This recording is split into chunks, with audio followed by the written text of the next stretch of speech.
Alors bonjour à tous, bon ça va? Je suis content d'être parmi vous ce matin. Si vous suivez moindrement l'actualité, il y a plusieurs gens qui vont affirmer que nous sommes sur le seuil de la Troisième Guerre mondiale. Et il y a des conflits partout qui explosent sur la planète, dans tous les pays. Les diplomates sont renvoyés à la maison. On ne veut plus de compromis, on ne veut plus négocier, on ne veut plus communiquer. C'est ma façon ou tu décampes. En anglais, on dit « It's my way or the highway ». Mais il y a 150 ans de cela, il y a une ligne de pensée qui est sortie du protestantisme, qui est sortie de la Bible Scofield. Et qu'est-ce qu'on a appelé le dispensationalisme est arrivé. Et ça, c'est l'idée que la plupart des prophéties ne sont pas ancrées dans le temps. Les prophéties n'ont pas de point de départ, mais que nous saurons quand elles se réaliseront. Mais le problème avec cela, mes frères et sœurs, c'est que quand tous ces événements mondiaux de la fin arriveront, elles seront sujettes à toutes les interprétations de toutes les cultures possibles, que ce soit la culture moderne, postmoderne, métamoderne, postmillénialiste, name it, hein? Ce sera le chaos total du côté religieux et du côté séculier. Vous savez, Dieu ne prend pas la peine de donner des prophéties dans la Bible pour alimenter le chaos, mais bien pour ancrer les serviteurs de Dieu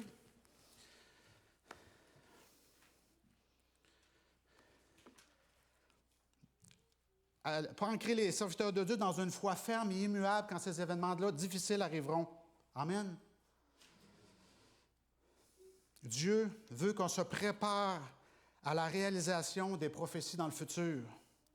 Alors, ça prend un bon point de départ dans le passé.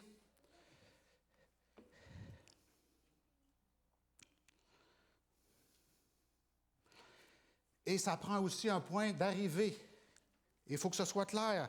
Et l'étudiant doit être capable d'étudier, de comparer, de se préparer pour le moment qui va arriver. Et à ce moment-là, il sera une lumière efficace. Et les prophéties de la Bible, quand les premiers protestants l'ont réappris les prophéties, ont vu que ça commençait avec des dates de départ. Et cette façon de comprendre ça, ça s'appelle l'historicisme. Par exemple, comme la lecture que nous avons lue, on parle de la prophétie biblique qui parle des 2300 soirs et matins, qui a été dite dans Daniel 8. Et ça nous dit quand ça commence. Très simple. Et c'est expliqué dans Daniel chapitre 9. Ça dit « Depuis le moment où la parole a été annoncée que Jérusalem sera rétablie », c'est une phrase simple, boum, on a le point de départ, jusqu'au Messie, point d'arrivée. On peut voir l'accomplissement de la prophétie de A au point B. Et ça, c'est un système que Dieu a mis en place afin de bâtir notre foi.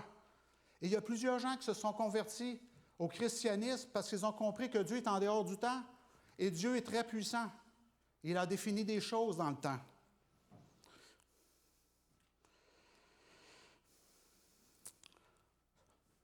Cependant, à cause des prophéties de la Réformation protestante, les nouvelles prophéties qui étaient réétudiées amenaient à un grand éléphant rose qui prenait toute la place dans la pièce. Et cet éléphant rose-là était une église apostate qui apparaîtrait.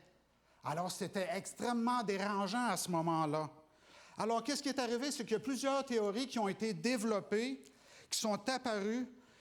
Et évidemment, le but, c'était de faire taire ces prophéties-là qui montraient cet éléphant rose qui prenait toute la place, qui dérangeait les prophéties.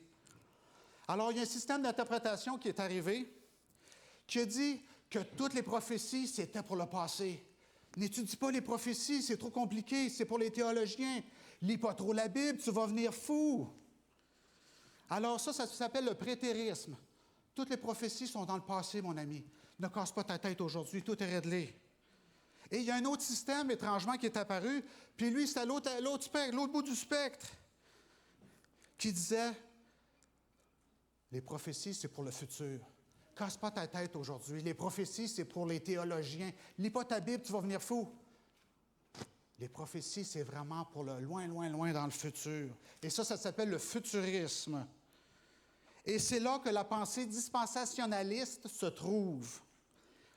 Tout enveloppé dans le futurisme, là-bas, cassez-vous pas votre tête, loin, loin, loin, se trouve aussi la doctrine de l'enlèvement secret.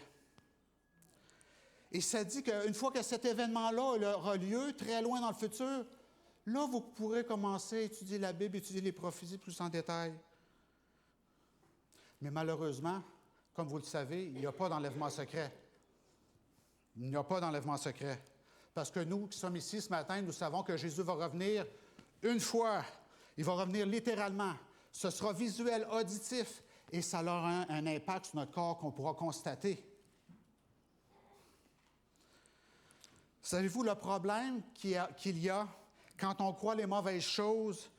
C'est que cela apporte chez le croyant un style de vie et ça lui fait prendre des décisions qui peuvent l'empêcher de rencontrer Jésus. L'autre problème à croire les mauvaises choses, c'est que l'Israël moderne, qu'on appelle l'Israël géopolitique, qu'on entend dans les médias, apparemment, elle aurait une place spéciale dans les prophéties bibliques. Et cette pensée-là emmène le monde au bord du gouffre, en créant des alliances politiques basées sur de fausses interprétations des prophéties bibliques. Certains disent que l'Amérique a comme mandat de protéger Israël aujourd'hui et dans le futur. On doit la protéger militairement, politiquement, socialement. Alors, il est absolument important de comprendre le rôle de la nation d'Israël dans le passé, aujourd'hui et dans le futur. Et de comprendre qui est Israël. Parce que si on ne comprend pas ce rôle, il est très probable que certains croyants vont comprendre bien d'autres choses de la mauvaise façon. Et ça, c'est un risque pour le salut et la vie éternelle. Alors, la Bible mentionne qu'Israël était une forme représentative de la famille de Dieu pour une grande période de temps, mais qui a aussi rejeté cette responsabilité quand ils ont rejeté le Messie Jésus. Et que la nouvelle Israël est une continuation de la famille de Dieu remplie par la responsabilité du prémisse ou du premier-né, des synonymes, et de partager au monde entier que tout le monde peut être des enfants de Dieu. Certes, Israël, pendant longtemps, a été le premier-né de la famille de Dieu. Et en tant que premier-né, sa responsabilité était de partager au monde que si tel était leur désir, être racheté par ce Rédempteur qui s'en venait était possible et que ces gens-là pouvaient faire partie de la grande famille de Dieu. Maintenant, nous allons prouver ce que nous disons dans l'Apocalypse, si vous le voulez bien, là où toutes les prophéties se terminent. Dans Apocalypse 21, et nous allons étudier les dernières places dans la Bible où on parle de la nation d'Israël. Et pour commencer, identifier le mot Israël. Vous vous souvenez, Israël, c'est un mot qu'un inconnu a donné à Jacob une nuit où est-ce qu'il s'est battu contre cet inconnu. Et il l'a appelé Israël. Tu ne t'appelles plus supplanteur, tu t'appelles vainqueur. Alors, on va à Apocalypse 21, verset 10. Et essayons de voir ici, quand on parle d'Israël, de quoi qu'on parle exactement. Il dit « Il me transporta en esprit sur une grande et haute montagne. » C'est une vision que Jean a ici. « Et il me montra la ville sainte, Jérusalem qui descendait du ciel d'auprès de Dieu, ayant la gloire de Dieu. Son éclat était semblable à celui d'une pierre très précieuse, d'une pierre de jaspe transparente comme du cristal. Elle avait une grande et haute muraille. Elle avait 12 portes. Et aux portes 12 anges, et des noms écrits, ceux des 12 tribus des fils d'Israël. À l'Orient, 3 portes. Au nord, 3 portes. Au midi, 3 portes. Et à l'Occident, 3 portes. La muraille de la ville avait 12 fondements. Et sur eux, les 12 noms des 12 apôtres de l'agneau. Alors, une chose qu'on doit noter ici, c'est que l'apôtre Paul en parle amplement de cette Jérusalem-là. Il fait une grande différence entre la vieille Jérusalem qui est sur terre et celle qui descend du ciel. Et bien sûr, on parle de la nouvelle Jérusalem qui brille de tous ses feux. Elle n'a rien à voir avec la vieille Jérusalem où est-ce que le Messie a été crucifié et tué. La vieille Jérusalem n'aura rien à voir avec les gloires éternelles du ciel. Continuons au verset 11. Au verset 12, ça dit que l'éclat de cette Jérusalem était très grande. Au verset 12, ça dit qu'il y avait des noms décrits sur la muraille, ceux des 12 tribus d'Israël, les 12 noms des 12 apôtres de l'agneau. Est-ce qu'on parle des Israélites ici? Est-ce que c'est seulement pour les Israélites? Alors, ça peut être une question piège à ce point-ci. On dit que les 12 apôtres, c'était des Juifs aussi. Tous des Juifs. Mais allons voir Apocalypse 14, versets 1 et 4. Apocalypse 14. Et c'est une étude, ça, qui pourrait durer 4 heures, mais j'ai essayé de la condenser pour que ce soit accessible à tous ce matin. Donc, j'y vais seulement avec l'essentiel. Mais si vous voulez lire, je vais vous donner des textes à lire pour approfondir ce que je suis en train de dire. Apocalypse 14, 1 et 4. Je regardais et voici, l'agneau se tenait sur la montagne de Sion, et avec lui 144 000 personnes qui avaient son nom et le nom de son Père écrit sur leur front. Et verset 4. Ce sont eux qui ne se sont pas souillés avec des femmes, car ils sont vierges. C'est symbolique ici. Ils suivent l'agneau partout où il va. Ils ont été rachetés d'entre les hommes comme des prémices pour Dieu et pour l'agneau. Alors la question, oui, ils suivent l'agneau partout où il va. Et maintenant, allons voir Apocalypse 7, verset 4. Apocalypse 7, verset 4.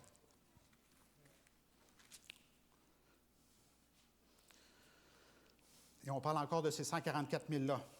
Et j'entendis le nombre de ceux qui avaient été marqués du sceau, 144 000 de toutes les tribus des fils d'Israël, de la tribu de Juda, et là on énumère toutes les tribus.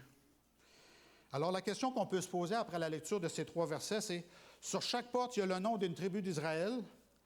Sur chaque couche du mur de la ville est représentée par le nom d'un Juif qui est devenu un apôtre. Et si les 144 000 sont représentés par un nom de chaque tribu d'Israël, alors la question qu'on pourra se poser à ce moment-ci, c'est, est-ce que le ciel est juste pour les Juifs? Ça peut être une question valide, n'est-ce pas? Mais ne répondons pas tout de suite. Retournons à la conclusion du petit livre et du gros livre dans Apocalypse 22. Versets 12 et 14.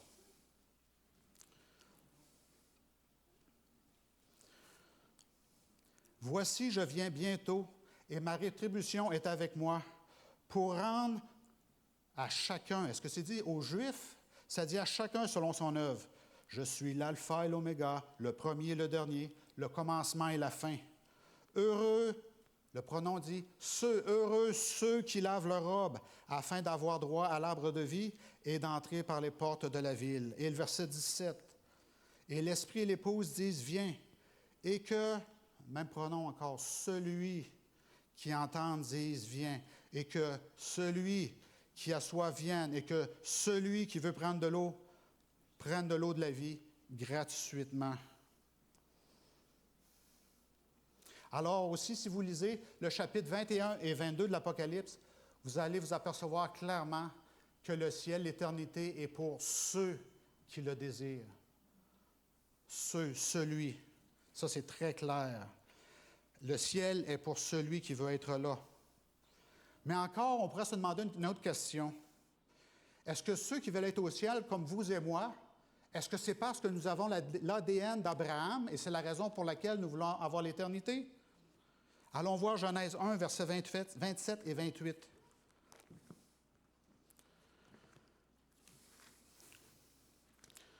Alors, nous étions à la fin du discours. Maintenant, nous sommes au début du discours. Et le contexte, nous sommes avec Adam et Ève, n'est-ce pas? Genèse 1, 27 et 28. Dieu créa l'homme à son image. Il le créa à l'image de Dieu. Il créa l'homme et la femme. Dieu les bénit et leur dit, « Soyez féconds, multipliez, remplissez la terre et assujettissez-la. Et dominez sur les poissons de la mer, sur les oiseaux du ciel et sur tout animal qui se meut sur la terre. » Alors, le but, l'homme est tombé, vous savez, dans le péché, et Dieu a voulu redonner à l'humain Adam et Ève ont voulu leur redonner qu'est-ce qu'ils avaient perdu. Alors, on voit ici que cette bénédiction-là a été redonnée à beaucoup plus que juste le Juif. Alors, on va voir maintenant Genèse 12, versets 1 et 3, qui sont des versets que nous lisons fréquemment à l'école du sabbat, et qui est très importante aussi, parce qu'on parle de l'alliance avec Abraham. L'Éternel dit à Abraham, « Va-t'en de ton pays, va-t'en de ta patrie et de la maison de ton père, et dans le pays que je te montrerai. Je ferai de toi une grande nation, je te bénirai.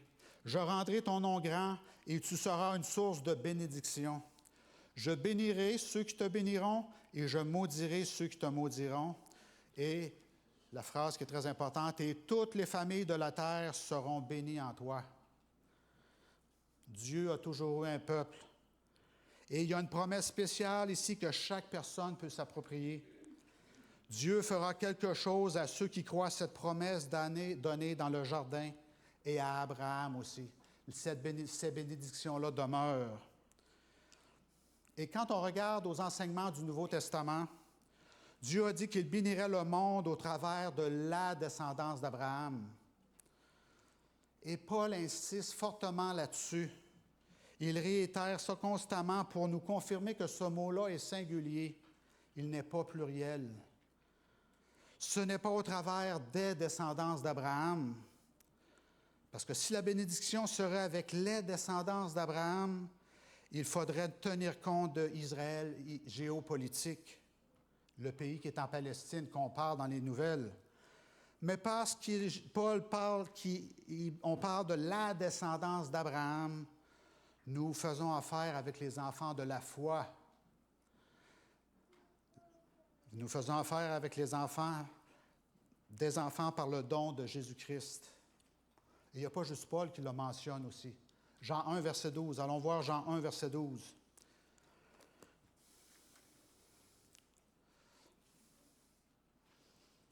Parce qu'on essaie de déterminer ici si c'est juste des erreurs de discours, des erreurs de parole. Mais l'apôtre Jean parle dans le même sens que l'apôtre Paul. Alors, il doit y avoir un fondement de vérité là-dedans. Et c'est Jean, dans le chapitre 1, vous savez, qui parle de la lumière. Qui est cette lumière? Au verset 12, il dit, « Mais à tous ceux qui l'ont reçu, à ceux... » Est-ce qu'il dit le juif? Est-ce qu'il parle spécifiquement du juif? « À ceux qui croient en son nom, elle a donné le pouvoir de devenir enfants de Dieu, lequel sont nés, non du sang. » Ça n'a plus rien à voir avec le sang. Ça n'a pas rien à voir avec le sang, ni de la volonté de la chair, ni de la volonté de l'homme, mais de Dieu. Conséquemment, la promesse faite à Abraham, elle est pour tout le monde. Ce n'était pas seulement pour les descendants d'Abraham, parce qu'Ismaël n'a rien reçu de cette promesse, mais elle s'adresse aux enfants de la foi au travers d'Isaac. Et quand on parle d'Isaac, le mot juif n'est pas là encore, parce que c'est au travers de ces deux enfants, les jumeaux, qui sont arrivés. Et vous vous rappelez l'histoire qui se chamaillaient dans le sein de la mère.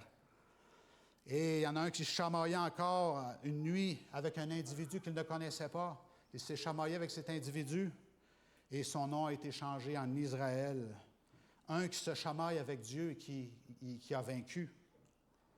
Dieu a pris cette promesse à Abraham et il a changé cette famille. Il en a fait une bénédiction pour tous, pour toute la terre entière. Et c'est pourquoi, dans cette nouvelle Jérusalem-là, on n'a pas cette référence à ma généalogie à moi. Ça, ce n'est pas important dans la Nouvelle Jérusalem. Le Seigneur Jésus-Christ est le résultat de la promesse faite à Abraham. Cette généalogie-là, elle est importante. C'est un cadeau d'être né de nouveau dans la famille de Dieu, au travers de la promesse réalisée par les générations successives jusqu'à la naissance de Jésus, au travers de Jésus, qui a été la renaissance de chaque être humain qui choisit d'être un fils de Dieu. Un fils ou une fille de Dieu. Retournons dans l'explication que nous avons parlé des prémices maintenant, dans Exode 4, verset 22. Identifions encore une fois qui est cet Israël. Exode 4, 22. Et c'est Dieu lui-même qui identifie c'est quoi Israël, qui est Israël. Exode 4, verset 22.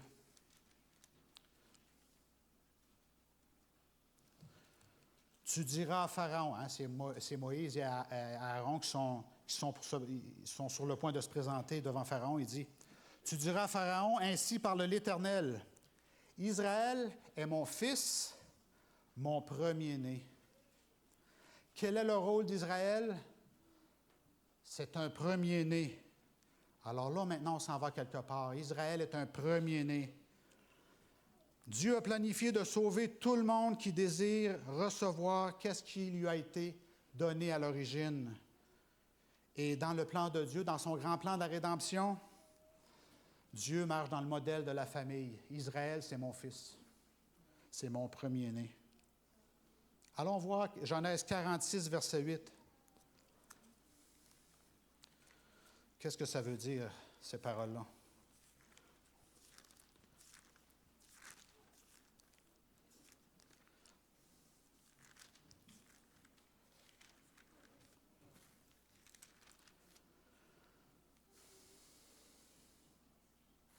« 46, verset 8. Voici les noms des fils d'Israël qui vinrent en Égypte, Jacob et ses fils. Premier-né de Jacob, Ruben. Alors, Ruben est un premier-né. Et on parle ici de Jacob. N'oublions pas que Jacob et Israël, c'est la même personne. Et là, on peut se poser la question en méditant sur Ruben. Est-ce que cette bénédiction du premier-né, ça peut partir, ça? Est-ce que ça va revenir? Comment ça fonctionne? Allons voir un Chronique 5, verset 1.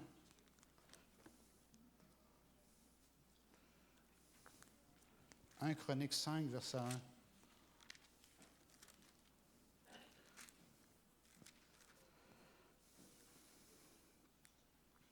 Jusqu'à 3. Fils de Ruben, premier-né d'Israël, car il était le premier-né. Mais parce qu'il souilla la couche de son père, son droit d'aînesse fut donné au fils de Joseph, fils d'Israël. Hein? Toutefois, Joseph ne dut pas être enregistré dans les généalogies comme premier-né. Judas fut à la vérité puissant parmi ses frères, et de lui est issu un prince même. Mais le droit d'aînesse est à Joseph. Verset 3, fils de Ruben, premier-né d'Israël. Alors, cela explique aussi qu'est-ce qui est arrivé à Israël après avoir rejeté Jésus. Ésaü a perdu son droit d'aînesse. Est-ce que c'est dit que ça allait revenir à un moment donné? Non. Ruben a perdu son droit d'aînesse. Est-ce que c'est dit que ça allait revenir à un moment donné? Non. La nation a perdu son droit d'aînesse. Elle l'a perdu.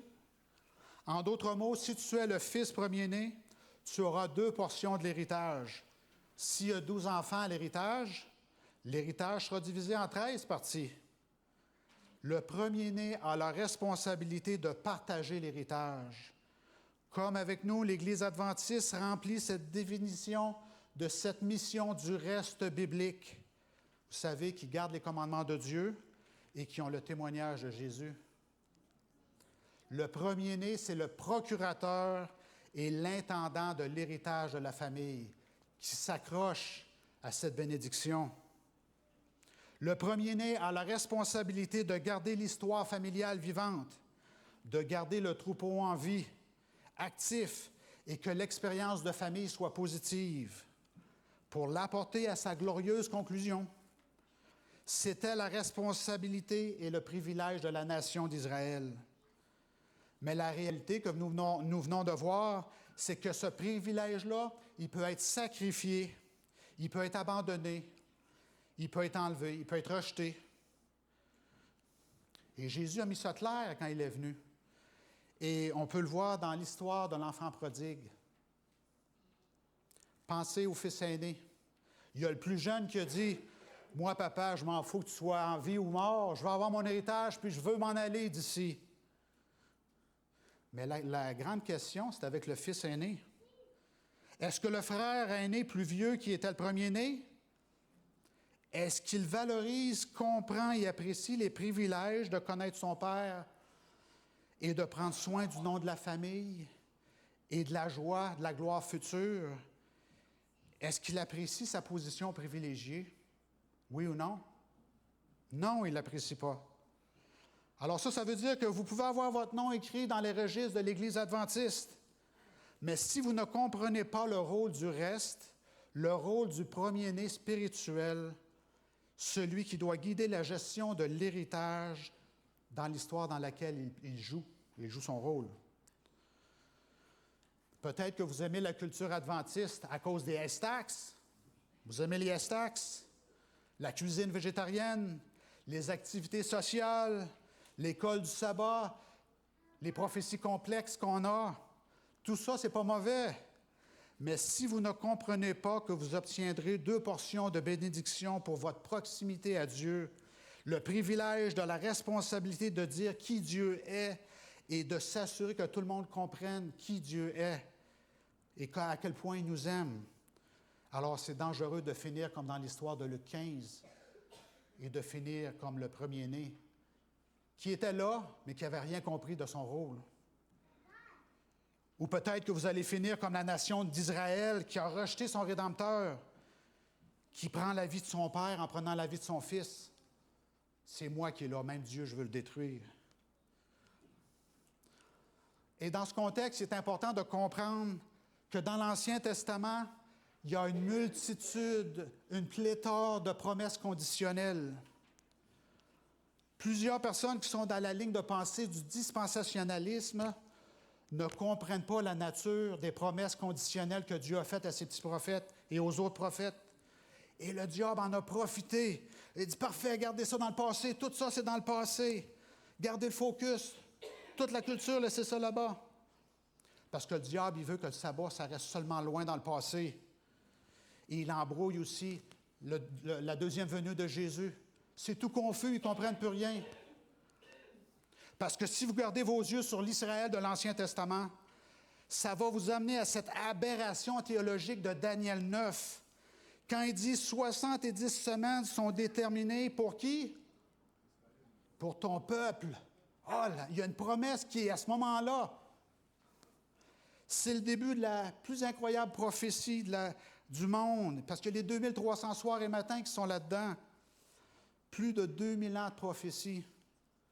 Et le premier bout, ça dit 490 ans de prophétie, 70 semaines x 7, est fixé pour le peuple d'Israël. C'est là que ça se passe pour le peuple d'Israël.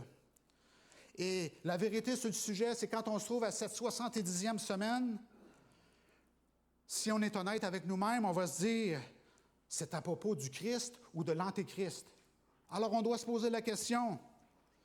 Et dans le contexte, il faut décider, c'est très important. La Bible est très claire. Si vous lisez ce chapitre-là, c'est très clair. Ça commence là, jusqu'à ce que le Messie vienne, le conducteur. Et dans le milieu de cette dernière semaine, le Messie est retranché. Il faut écouter les mots aussi. Le Messie est retranché. Mais le dispensationalisme, avec son penchant pour le futur et sa résistance pour les vérités de la Bible, comprend mal cela et le transmet mal.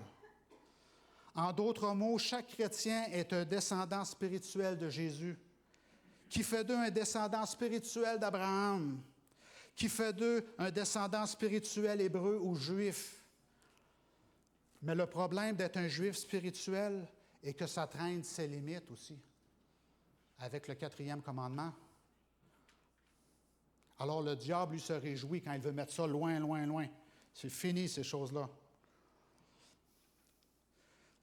Et le diable aussi essaie de donner des références glorieuses. C'est dans le passé, mais ça va revenir dans le futur.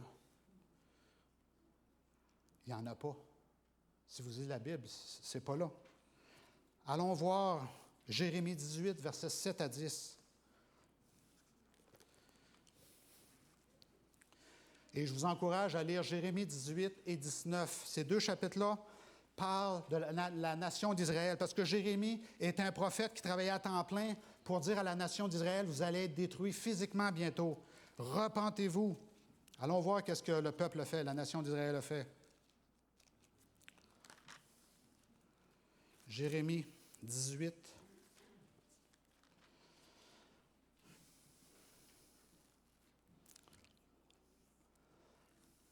Dieu fait des promesses, des prophéties. Mais Jérémie avertit. Vous êtes très orgueilleux, nation d'Israël, quand il parlait au roi qui était là, alors que Nebuchadnezzar était à la porte. Verset 8.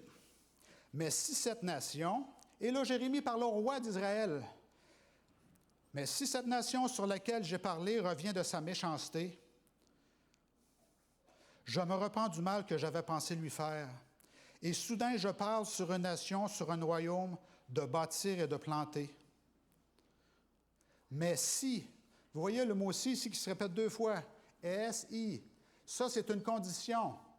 Hein, si vous faites de l'informatique, vous mettez « si », il faut que la condition se remplisse avant que ça s'exécute, n'est-ce pas? Mais si cette nation fait ce qui est mal à mes yeux et n'écoute pas ma voix, eh bien, je me repens, ça n'arrivera pas, là.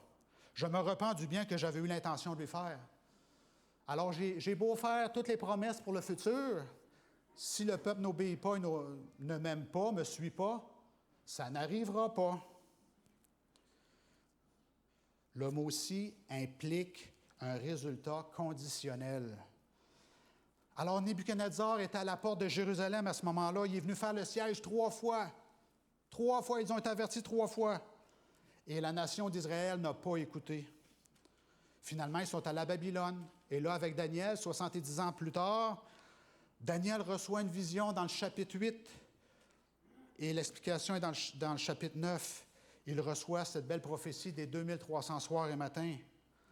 Et les 70 semaines de jours prophétiques aussi, 490 ans qui suivent ça, où elles sont focalisées spécialement sur Israël.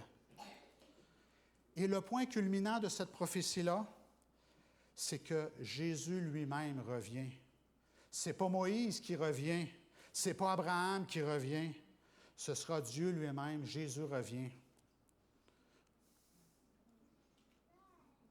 Jésus aussi a parlé à cette nation d'Israël, encore une fois, est-ce que ça peut être plus clair?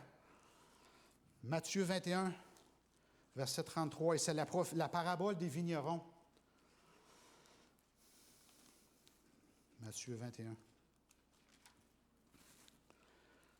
Et Jésus, ici, il utilise le prophète Ésaïe dans le chapitre 5, qui explique encore une fois dans ce chapitre-là qu'il parle d'Israël, de la nation d'Israël. Et là, Jésus est en train de parler des prophètes qui sont venus. Et là, Jésus met ça clair que son peuple d'Israël est comme une vignoble. Et les gens de la loi qui étaient là comprenaient très bien que Jésus parlait du côté historiciste de la nation d'Israël. Les Juifs savaient cela très bien. Alors Jésus raconte l'histoire et dit, « Quand la récolte arrive, il envoie ses serviteurs aux vignerons pour sortir la récolte. » La parabole dit que les vignerons en bâtirent un, tuèrent le deuxième, lapidèrent le troisième. Alors Jésus est en train de faire une référence à ces prophètes. Le maître envoyant un autre groupe de serviteurs en plus grand nombre. Et là, la même chose arrive encore. Finalement, le maître envoya son fils lui-même. Jésus raconte la parabole, là. Il parle de lui-même ici, là, devant les gens de la nation. Jésus raconte l'expérience de l'histoire du salut de la nation d'Israël. Dieu est en train de sauver la nation juive. Dieu dit, ils vont respecter mon fils. Si j'envoie mon fils, ils vont le respecter, voyons donc. Mais quand les vignerons virent le fils, ils dirent quoi, verset 38? « Voici l'héritier, c'est notre chance. Tuons-le, emparons-nous de son héritage. » Et le maître va s'en aller. Et ils le sortirent de la vigne et le tuèrent. Maintenant, quand le maître de la vigne reviendra, que fera-t-il à ces vignerons?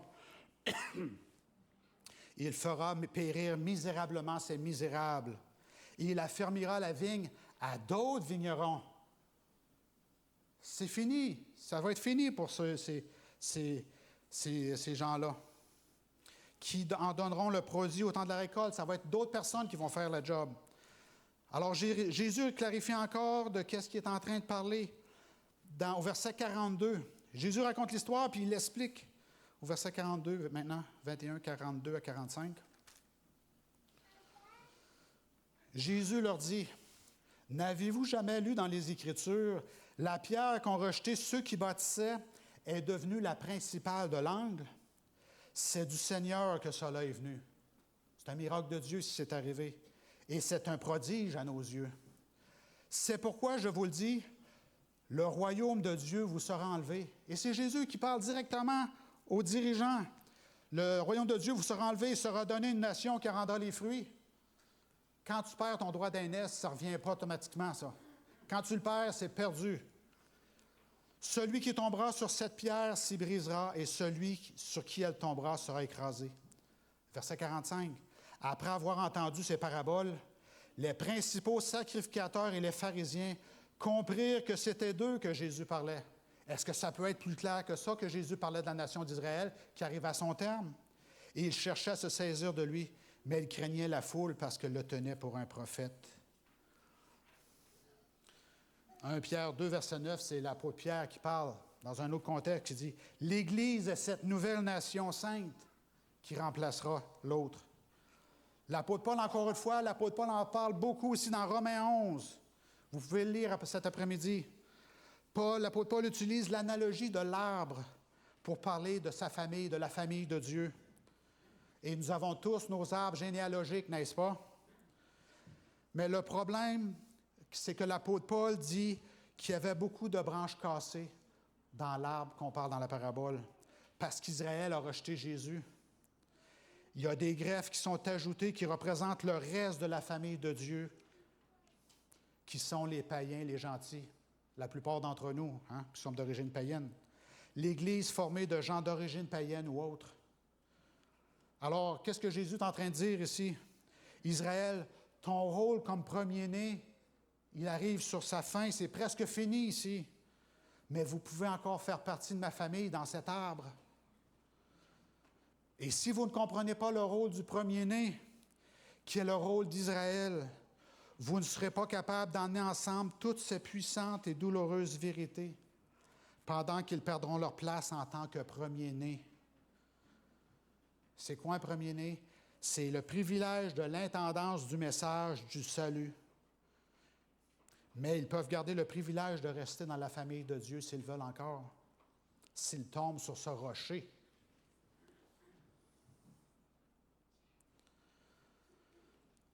Si vous ne comprenez pas encore ce message et que vous pensez que toutes les promesses sur Israël doivent être remplies dans l'Israël littéral, géopolitique, alors vous êtes un peu comme les politiciens américains qui tentent sur le côté de la droite religieuse et qui disent que cette droite doit se tenir aux côtés d'Israël sans condition, parce qu'ils se disent que le service du temple sera rétabli, que le temple sera rebâti et que sa gloire ancienne qu'elle aura pu avoir, ça pourra revenir avec ce privilège de premier-né. Mais ceci, mes amis, mes frères et sœurs, ce n'est pas dans les Écritures. Israël a sacrifié ses privilèges de devenir le diadème, le joyau de Dieu, mais au lieu de ça, ils sont devenus la place maudite de la planète Terre. Et la malédiction qu'ils ont emportée sur eux-mêmes restera sur cette place, dit l'Esprit de prophétie. Et sans surprise, on peut sentir cette haine dans ce lieu où les gens sont sans pitié. Quand on regarde à l'expérience d'Israël, on commence à réaliser qu'ils ont reçu une place spéciale pour transmettre le nom de la famille de Dieu.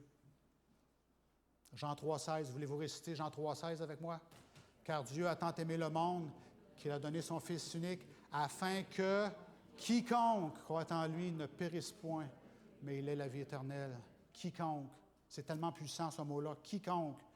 Même moi, d'origine païenne, Dieu veut m'accepter. N'importe quel humain.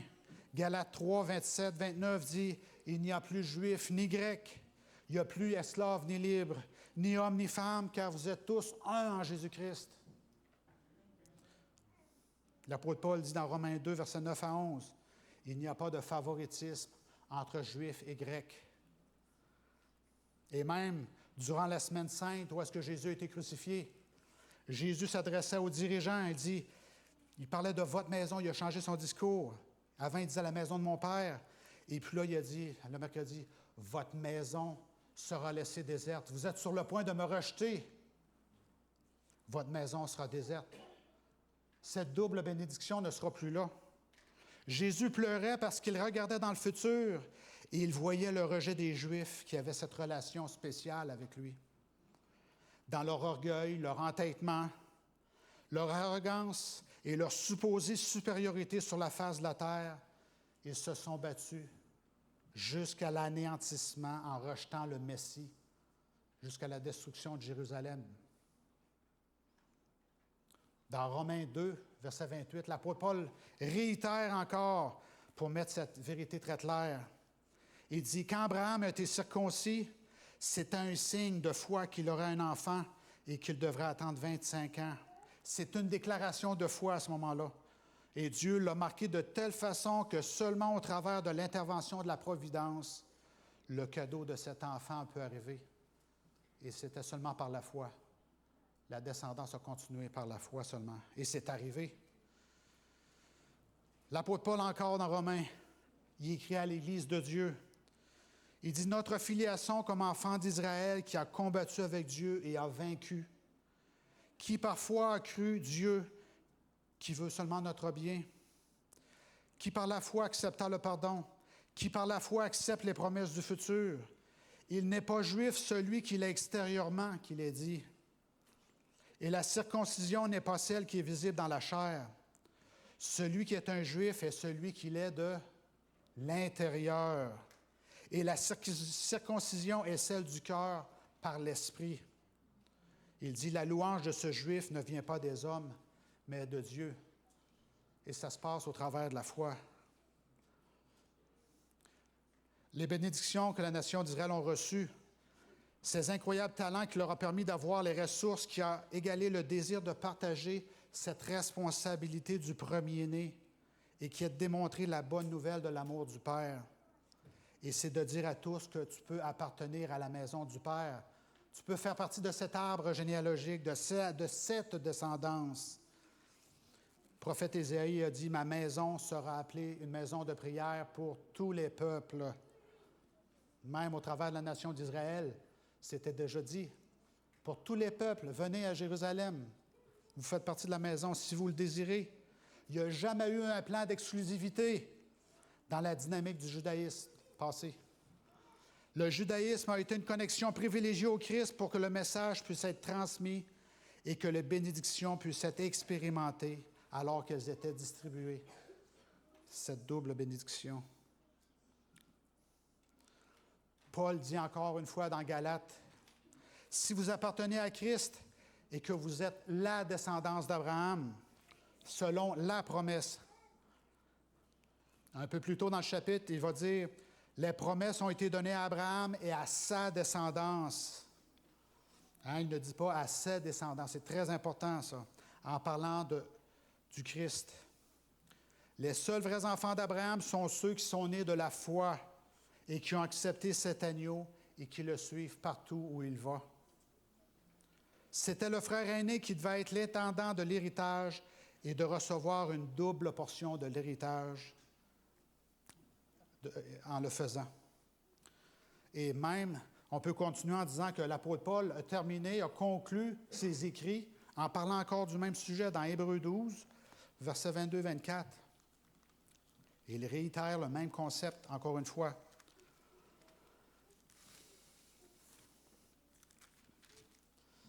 Versets 22 à 24.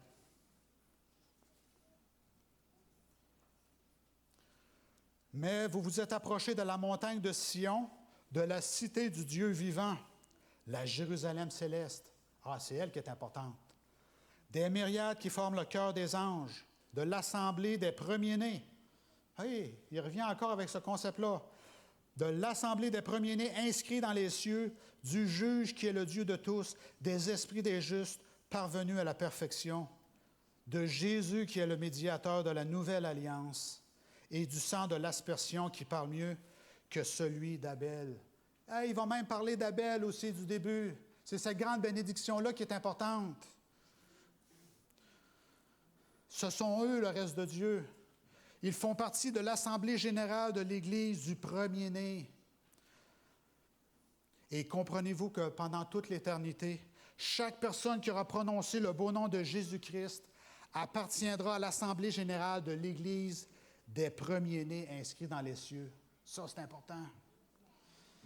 Vous savez, vous et moi, le peuple de Dieu sera testé par des épreuves brûlantes et une grande proportion de ceux qui maintenant paraissent intègres et honnêtes prouveront qu'ils sont sans valeur.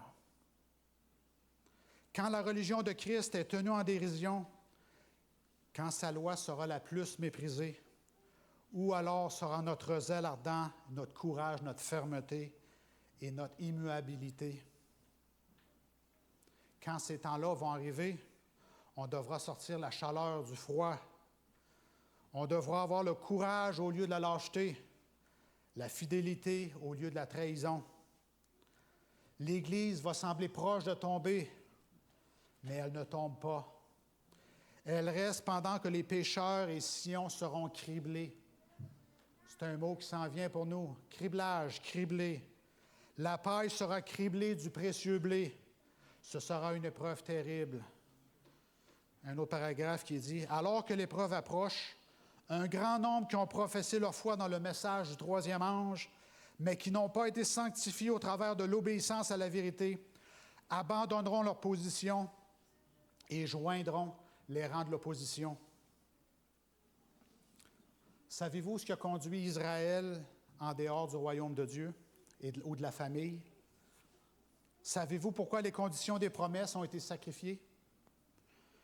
Savez-vous pourquoi ils ne sont plus un peuple spécial, une nation spéciale? Parce qu'ils sont devenus de plus en plus centrés sur eux-mêmes, égoïstes. Et après chaque génération, ce qu'ils cachaient derrière eux, c'était des supposées bonnes œuvres. Mais qu'est-ce qui manquait? C'était ce fondement à la loi, à aimer Dieu de tout son cœur et à aimer son prochain comme soi-même. Et on doit avouer ce matin que l'adventisme tend à aller dans la même direction. On a de la difficulté à maintenir nos églises à avancer. Ça nous prend des réveils constamment. C'est un privilège d'être appelé fils ou fille de Dieu. C'est aussi un privilège d'être un reste qui a un message à donner de l'Assemblée générale du premier-né. Et je veux vous rappeler ce matin le niveau de dynamisme apporté par cette Église à laquelle nous appartenons. Il faut reconnaître le privilège et la responsabilité d'être cette nouvelle Israël spirituelle, de devoir quelque chose au monde, ce Jésus qui a payé le prix parfait pour une rédemption parfaite. Et il nous demande à chacun d'entre nous d'évaluer quel est notre engagement familial, spirituel. Quand les gens refusent d'accepter d'être le gardien de l'Alliance en personne, ils refusent de sécuriser leur place et courent le risque de devenir une branche détachée du cep et de devenir stérile et inutile. Et alors que des branches sont encore cassées, il y a encore de l'espoir dans l'Église adventiste du 7e jour qui a un message spécial pour ces gens. Et aussi la nation juive doit recevoir cette invitation parce que nous sommes bien placés pour leur témoigner, parce que nous gardons le sabbat qui est si important. Et c'est nous sommes là pour les rétablir, les aider à reprendre contact avec ce Sauveur, ce Jésus. Et nous sommes là pour enseigner les autres principes divins aussi. C'est le temps de nous redédier et d'être engagés à faire ce qu'Israël n'a pas terminé, n'a pas fait. Sinon, notre place pourrait être perdue comme ils ont perdu leur place. Réengageons-nous dans ce privilège glorieux et cette responsabilité de la fin des temps à proclamer ce message des trois anges et de l'amour de Jésus. Alors que le Seigneur nous bénisse aujourd'hui. Amen.